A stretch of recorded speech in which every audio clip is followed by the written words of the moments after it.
bagay ang mahirap para sa akin. Amen? Aawit muna po tayo Sa hapon na to, Panginoon, bago magbahagi ng salita salamat natin. at naniniwala Tayo'y sumamba sa Diyos na buhay na wala sa makapangyarihan. iyong katapatan, Panginoon. Sabayan po natin yung Tunay nga na pag-awit walang nito. hihigit pa sa iyo. Tunay nga na walang bagay na mahirap para sa inyo, Panginoon. Hallelujah.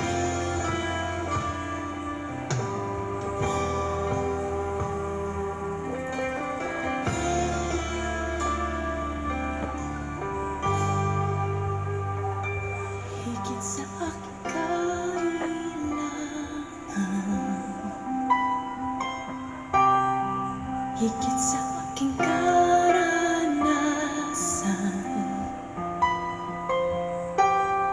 higit sa aking isipin, ay kaya mong gawin. Higit sa aking kalakasan,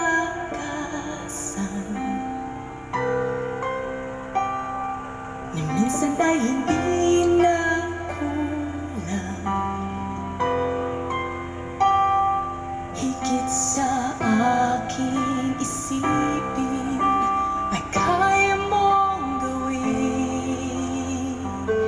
Higit sa aking kailangan,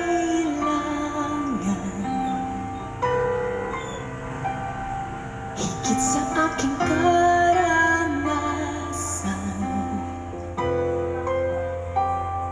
higit sa aking isipin, ay kaya mong gawin. Bawat araw ko ay hawak mo, di mangangamba sa piling mo. Walang mahirap sa'yo. Walang mahirap sa'yo. Ikaw ang Panginoon na makapangyarihan.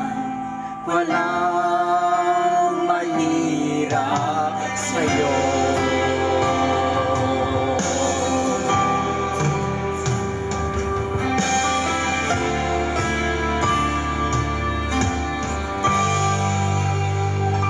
Higit sa aking kailangan, higit sa aking karanasan, higit Sa sa aking aking karanasan, higit sa aking isipin, ay kaya mong higit gawin. sa aking kalakasan, Higit sa aking kalakasan, hindi nagkulang. Higit sa aking isipin, ay kaya mong gawin. bawat araw ko ay Hawak mo, di mangangamba sa piling mo. Bawat araw ko ay hawak mo, di mangangamba sa piling mo. Walang mahirap sa'yo. Walang mahirap sa'yo. Ikaw ang Panginoon na makapangyarihan. Walang mahirap sa'yo. Walang mahirap sa'yo. Walang mahirap sa'yo. Ikaw ang Panginoon na makapangyarihan. Walang mahirap sa'yo.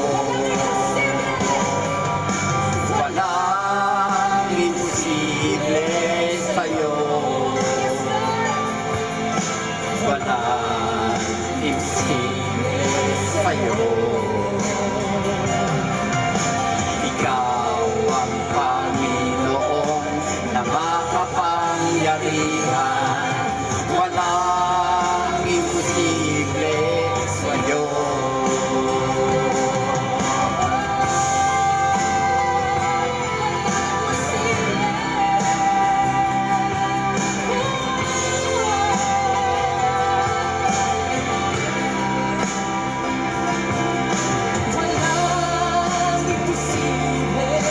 Walang imposible, walang imposible sa'yo. Wala kang katulad, wala nang hihigit sa'yo. Wala kang katulad, wala nang papatay sa'yo. Ikaw ang Diyos noon pa man, maging ngayon at kailanman. Sa habang panahon, wala kang katulad. Wala kang katulad, wala kang katulad. Wala nang paigit sa'yo, wala kang katulad. Wala nang papantay sa'yo. Ikaw ang Diyos noon pa man, maging ngayon at kailanman. Sa habang panahon, wala kang katulad. Ikaw ang Diyos noon pa man, maging ngayon at kailanman. Sa habang panahon, wala kang katulad. Ikaw ang Diyos noon pa man, maging ngayon at kailanman. Sa habang panahon, wala kang katulad. Ikaw ang Diyos noon pa man, maging ngayon at kailanman.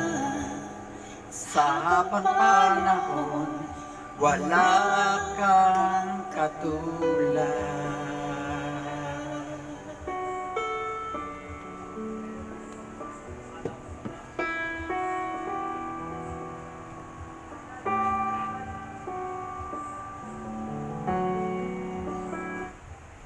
Yan po yung awitin na panimula natin.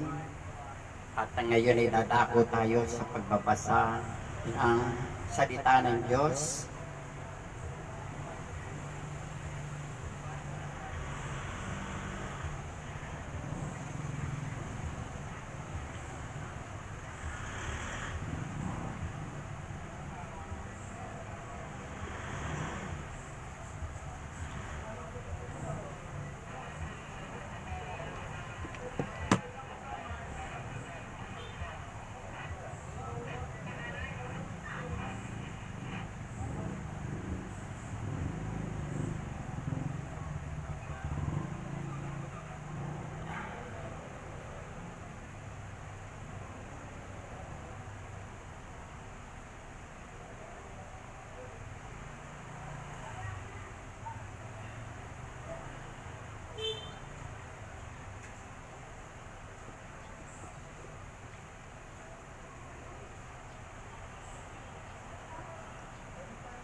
Tayo po'y magbabasa ng salita ng Diyos.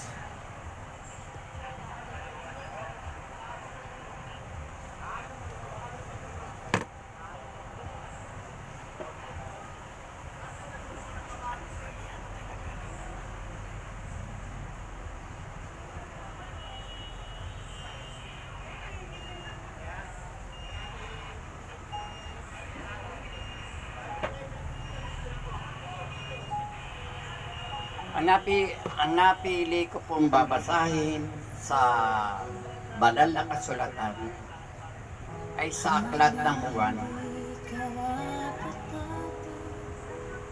Sa aklat ng Juan na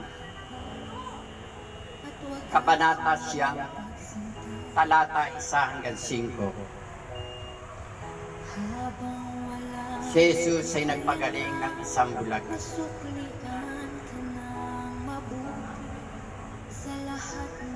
Habang naglalakad si Jesus, may nakita siyang isang lalaki na pinanganak na bulag.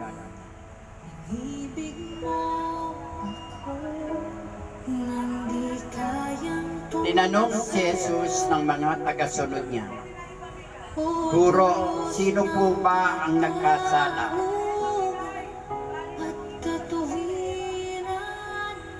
At ipinanganak siyang bulag?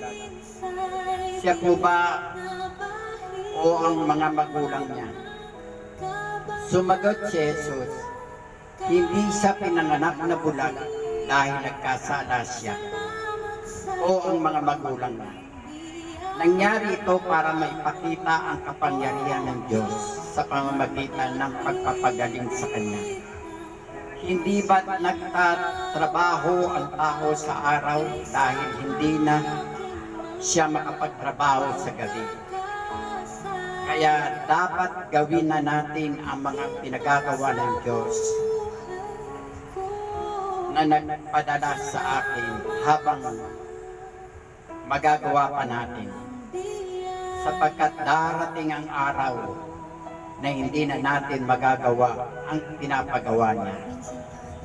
Habang ako ay nasa mundong ito, ako ang ilaw na nagbibigay ng liwanag sa mga tao."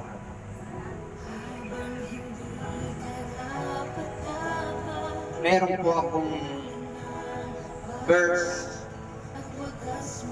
na siyang bibigyan natin ng konting paliwanag. Sa aklat ng Juan, talata 9, kabanata 4. Ito yung bibigyan natin ng diin. Kaya dapat gawin na natin ang mga pinapagawa ng Diyos na nagpadala sa akin habang magagawa pa natin. Sapagkat darating ang araw na hindi na natin magagawa ang ipinapagawa niya. Habang ako ay nasa mundong ito, ako ang ilaw at nagbibigay liwanag sa mga tao.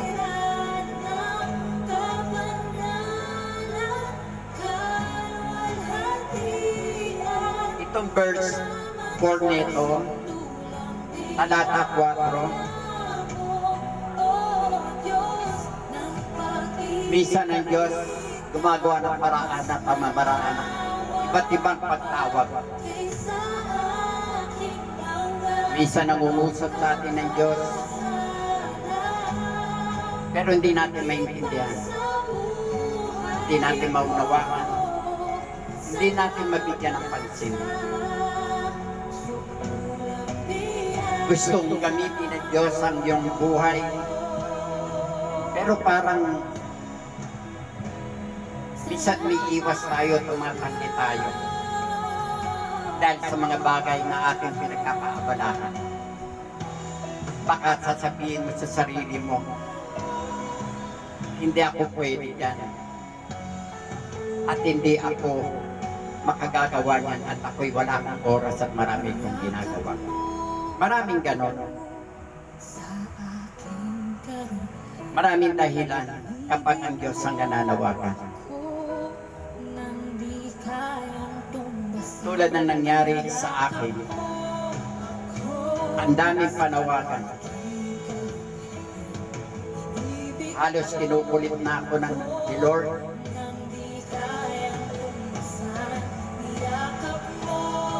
Siya na yung gumawa ng paraan para ako'y tumugon sa kanyang panawagan.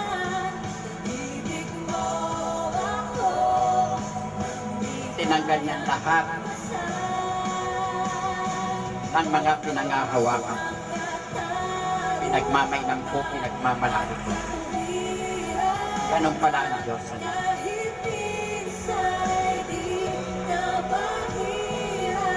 tayo habang nasa mundo pang ito. Gawin na natin ang pinapagawa niya.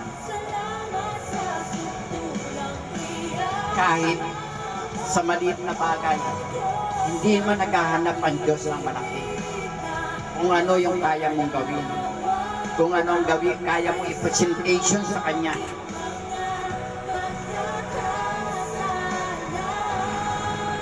Hindi ako magaling. Hindi ako mahusay. Hindi ako marunong. Pero inaalay ko yung buhay ko sa Kanya sa pamamagitan ng paglilingkod. Yung oras, sapat na yung ibigay mo sa Kanya. At panahon ibigay mo sa Kanya. Kaya, nagpapasalamat ako sa ating Diyos na makapangyarihan. Dumating na ako sa puntos na ganito. Hindi ko nasasayangin ang pagkakataon nito. Bihira ang Diyos na manawagan at tumawag ng kanyang mga anak. Mapalad ang mga tinatawag na tumutugon sa kanyang panawagan. Maraming salamat po sa maiksling kapahayagan na ibinigay ko.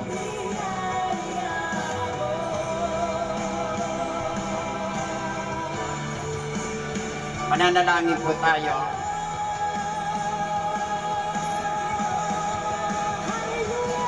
Amang Diyos na banal na makapangyarihan sa lahat.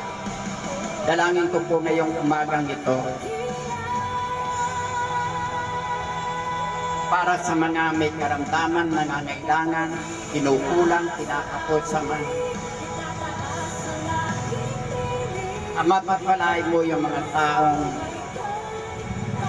umihingi at dumudulog at nananalangin sa iyo. Ipagkaloob mo po ang kanilang mga pangangailangan. Ano man yun, Lord? Kung sila may karamdaman, pagalingin mo po sila na katulad ng pagpapagaling mo sa taong bulag dito sa binasa ko. Kung may mga kanser, pagalingin mo po, Ama, tunawin mo po yun sa pangalan ni Jesus.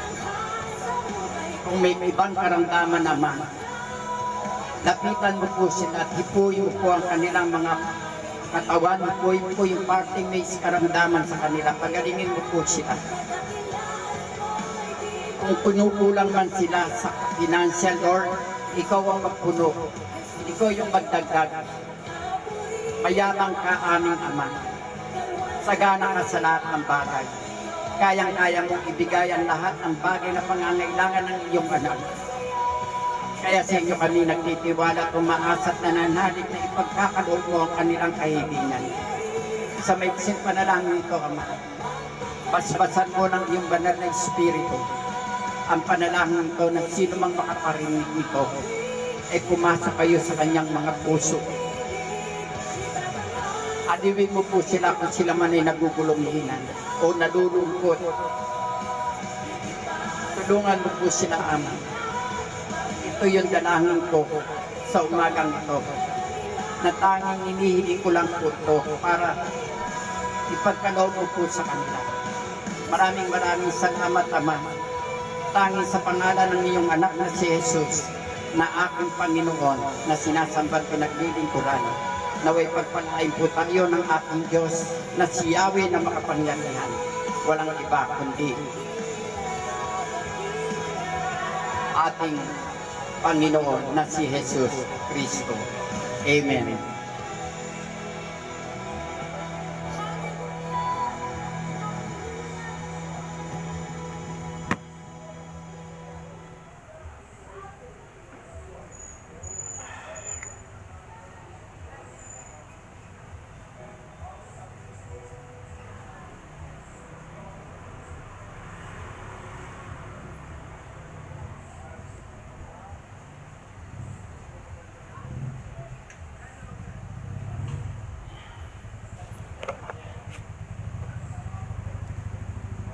Dito po natatapos ang kapirasong mensahe,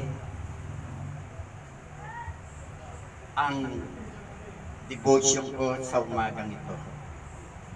Naway Patuloy kong hinihiling sa inyo na patuloy niyo akong ipanalangin para magawa ko yung kalooban ng Diyos. Hindi yung kalooban ko ang magibabaw, kundi ang kalooban ng Diyos. Maraming salamat po, mga kapatid kay Kristo.